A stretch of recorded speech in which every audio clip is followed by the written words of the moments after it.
In the Israeli-occupied West Bank, a group of Palestinians looks on as heavy machinery helps bury their hopes for statehood.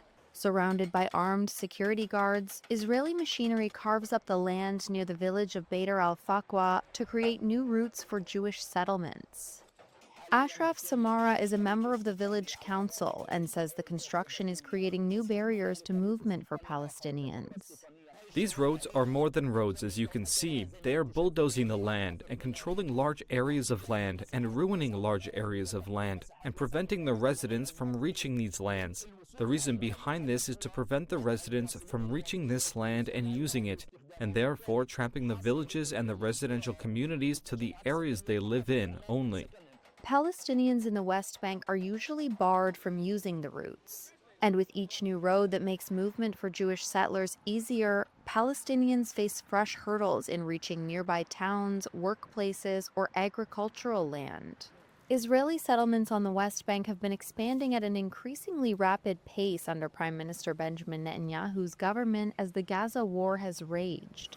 Netanyahu's office and the Israeli military did not immediately respond to requests for comment for this story. The Yesha Council, a body that represents West Bank settlers, also did not immediately reply to a request for comment.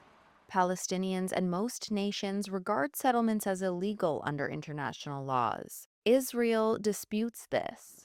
Hagit Ofren, a member of the Israeli activist group Peace Now, says the new roads were a bid by Israel to control more Palestinian land. The roads are the key for the development of the settlements.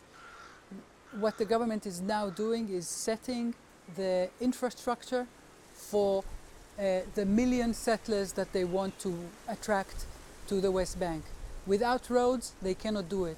If you have a road, eventually, almost naturally, the settlers will come. Ofren says that Israel allocated over $2 billion to build roads in the West Bank since the October 2023 Hamas attacks that sparked Israel's war in Gaza. Israeli settlements have grown in size and number since Israel captured the West Bank in the 1967 war. They stretch deep into the territory, backed by a system of roads and other infrastructure under Israeli control.